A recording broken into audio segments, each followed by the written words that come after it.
In 2024, running your own business is seen as one of the more glamorous jobs on social media. And in reality, it's pretty good, I can't complain.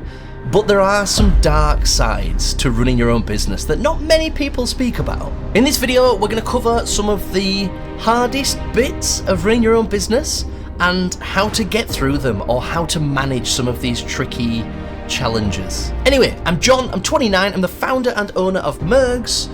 We sell weightlifting and CrossFit equipment online. I've done over $1 million in sales in the last 7 years. There are no employees, no funding or investment, and not even officers apart from this spare bedroom. So let's get right into it. What are some of the harder parts about managing your own business?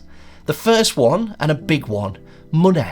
It's probably one of the biggest reasons people get into running their own business, is the unlimited earning potential headline that businesses get. And that is true, but the key word being potential.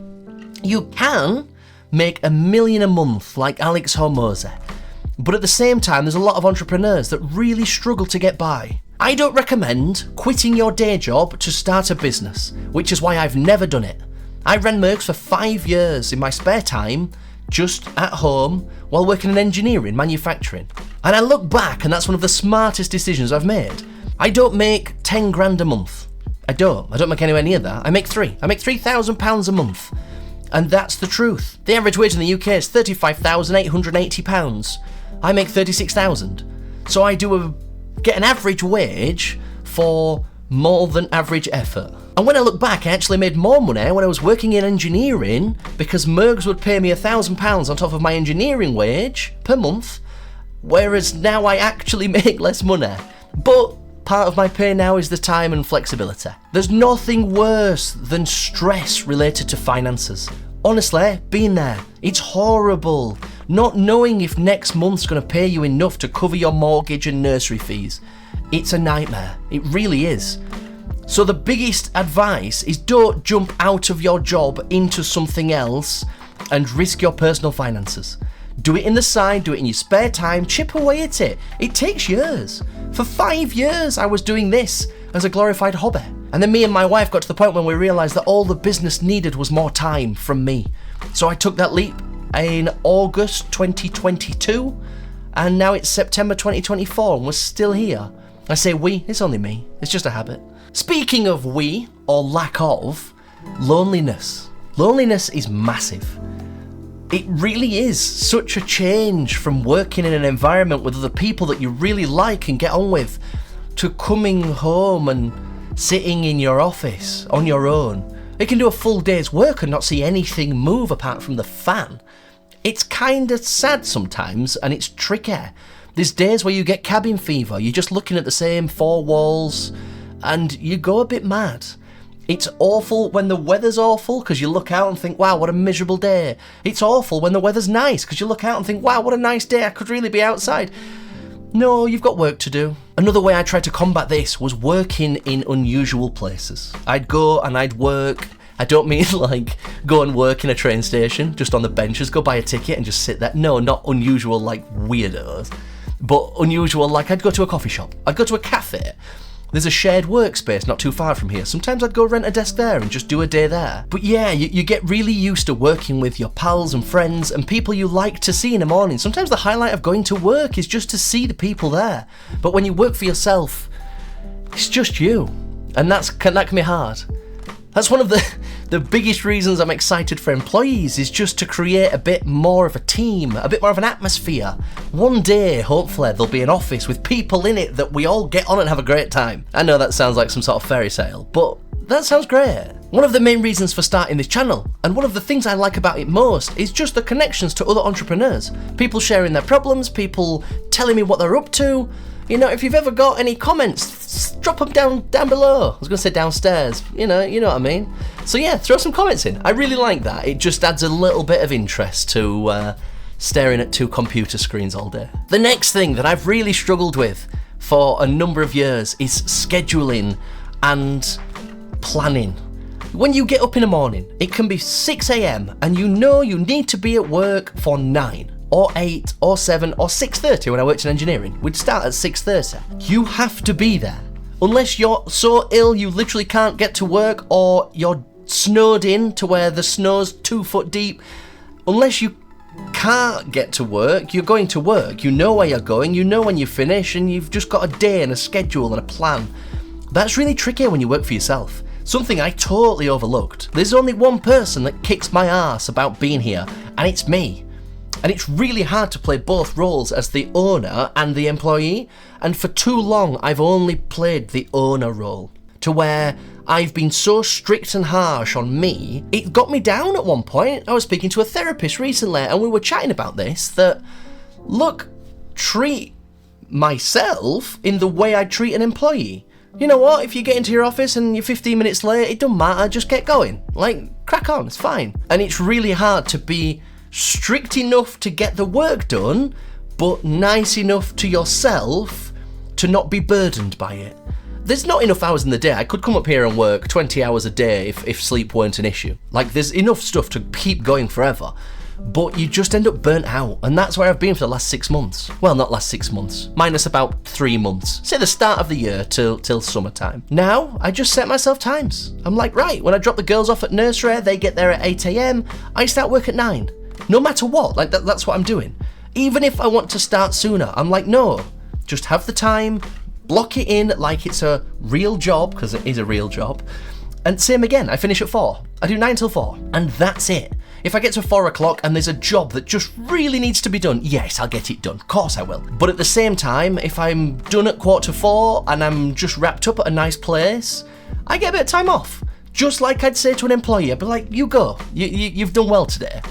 So that was really hard for me, is the scheduling and the planning of my work days. And I think with a bit of planning recently, I think I've cracked it. So I'm really happy with that. The next one, where to work. I've tried to work everywhere, from my car to the kitchen table to coffee shops to everywhere. It's really tricky to try and find a place of work that just feels right. I found coffee shops and out and about, as much as they have their place, it has to be light work, because one, I've only got a laptop, which can't really run Photoshop or video editing software. 2, it's a noisy, chaotic environment with people banging and crashing around you. So unless it's something that doesn't need some deep concentration, it works. It works for light tasks, and sometimes it's great. But I've just found that I need a place of work. In the same way that I like going to the gym. Love going to the gym. I've tried training at home, training in the garage, training downstairs, just getting some weights and doing a bit. I just can't do it. It turns out I really like the destination of, right, get your gym gear on, you're going to the gym, and that's the purpose, that's where you're going. So the same way that I like to be in the office. When I can, I'll come up here. And like I mentioned earlier, sometimes you do get cabin fever, and it can be lonely. But at the same time, I'm just thinking, I am only stuck in a room in my own house through my own choice. These are all my choices. There's nobody else saying I have to be here. I could go back out and get a traditional job if I wanted. But you've got to just look, is the grass greener? No.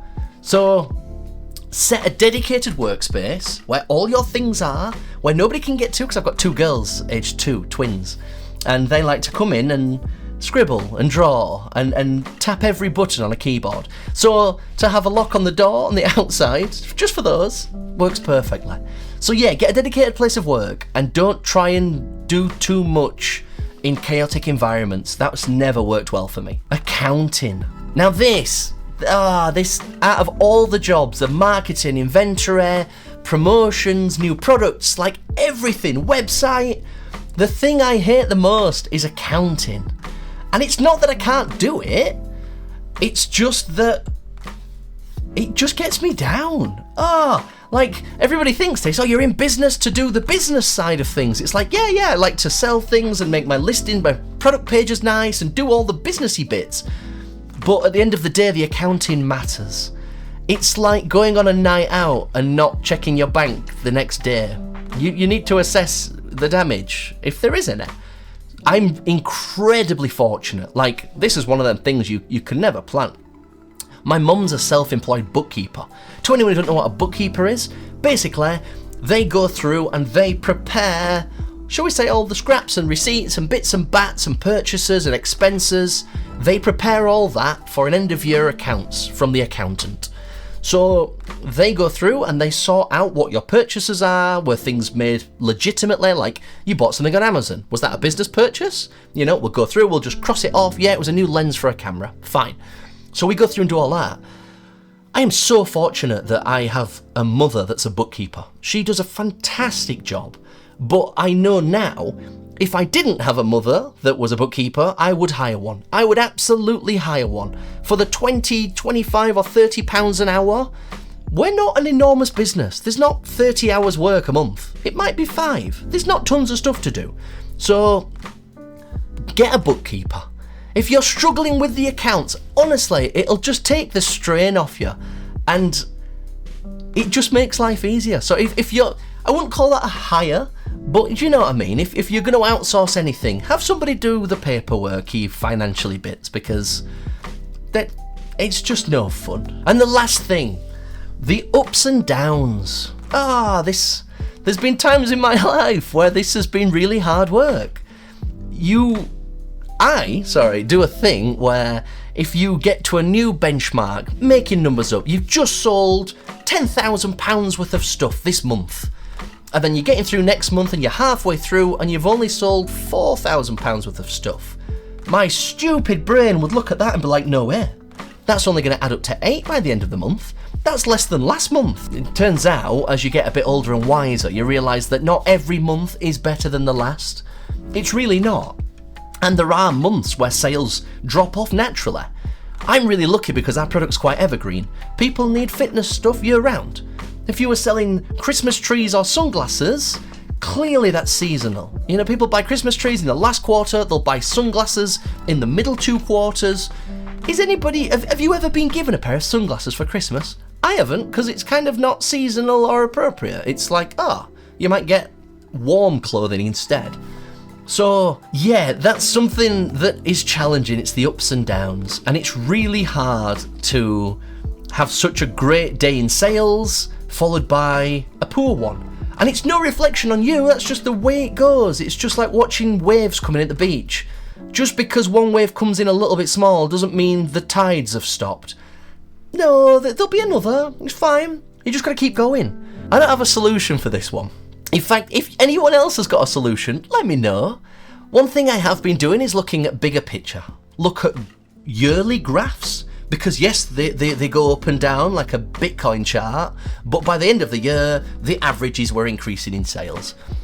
But at the same time, you look back and you look at things like the pandemic. There must be loads of businesses went out of business through no fault of their own, but just circumstantial stuff. That's business, unfortunately. In the same way, that's life. You know, you can't always control things. You can do your best, but sometimes markets change and people are weird. Sometimes they do weird things. So, this is one I don't have a solution for. Trying to be comfortable with bad days sales. It's quite a hard thing to get your head around that. You just need to keep going. You just need the mindset that you just don't stop. You only fail when you quit. You just keep going as long as you can. The beauty of business is it's a marathon, not a sprint. It's kind of a game of the last man standing. It's a bit like getting married. You can't complete it. You can get better at it though. You can improve. If you consider your wife to be the customer, you've got to keep your customers satisfied. Like, what do they need? What does she want? How can I help? That's the exact same thing in business. That's all you're doing with everyone in life, right? You're making sure that everybody's needs are met and everybody's winning. So, yeah, it's a case of last man standing. And the ups and downs will get me forever, I'm sure.